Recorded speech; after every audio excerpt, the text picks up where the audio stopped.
പഞ്ചായത്ത് തിരഞ്ഞെടുപ്പിലും ഞങ്ങൾക്ക് തിരിച്ചടി ഉണ്ടായി എന്നുള്ള കാര്യത്തിൽ യാതൊരു തർക്കവുമില്ല. പക്ഷേ അതിനുള്ള കാരണങ്ങൾ നമ്മൾ വിലയിരുത്തുമ്പോൾ ഏതെങ്കിലും ഒരു പ്രത്യേക ഒരു വിഷയത്തിന് മുകളിലുള്ള വൈകാരികതയ്ക്കപ്പുറത്ത് ഇന്ത്യൻ രാഷ്ട്രീയത്തിലെ മൂർത്തമായിട്ടുള്ള സാഹചര്യങ്ങളും ഉണ്ടെന്ന് നാം വിശ്വസിക്കുന്നു. ഞാൻ ഒരു പെട്ടെന്ന് കുറച്ചൊന്ന് ഫ്ലാഷ് ബാക്കിലേക്ക് പോവുകയാണെങ്കിൽ കഴിഞ്ഞ ലോക്സഭാ തെരഞ്ഞെടുപ്പ് 2024 ലോക്സഭാ തെരഞ്ഞെടുപ്പ്, അന്ന് ഈ പറയുന്ന SIR വിരുദ്ധ അല്ലെങ്കിൽ മുസ്ലിം വിരുദ്ധ RSS നയത്തിനെതിരെ ഏറ്റവും അതിശക്തമായ പ്രചരണം നടത്തിയത് ഇടതുപക്ഷമാണ്. സമുദായ നേതാക്കൾ ഉൾപ്പെടെയുള്ള ആൾക്കാർ മുഖ്യമന്ത്രിയുടെ വേദിയിൽ നിന്നുകൊണ്ടാണ് വലിയ റാലികൾ കേരളത്തിൽ അങ്ങോളം ഇങ്ങോളം സംഘടിപ്പിക്കപ്പെട്ടു. അതല്ലെങ്കിൽ ഇപ്പോൾ ഗാസ എടുക്കുക, അങ്ങനെയുള്ള വിഷയങ്ങൾ ഏത് വിഷയം എടുത്താലും. പക്ഷെ ആ തെരഞ്ഞെടുപ്പിൽ ഞങ്ങൾ വളരെ ദയനീയമായി പരാജയപ്പെട്ടു. ഒരു വിഷയം ഉണ്ടായിരുന്നില്ല, ഈ പറയുന്ന പോലെ ഈ ശബരിമല വിഷയം അങ്ങനെ ഒന്നും ഉണ്ടായിരുന്നില്ല ആ സമയത്ത്. പക്ഷെ ഞങ്ങൾ പരാജയപ്പെട്ടു. അപ്പോൾ എന്താണ് അതിന് കാരണം?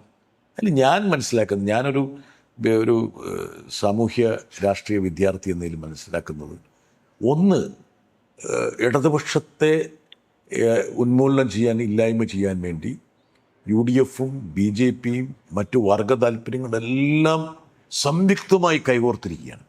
ഇപ്പം നമ്മളൊരു വീടിൽ ഒരു വാതിൽ അടച്ചിട്ടാലും ഒരുപാട് ശക്തികൾ വന്നിട്ട് വലിയ വലിയ JCB ഒക്കെ വെച്ചിട്ട് അട്ടിച്ചുകൊണ്ടിരുന്നാൽ വാതിൽ അങ്ങ് പോകും. നമ്മൾ ഇന്ത്യയുടെ ഭാഗമാണ്.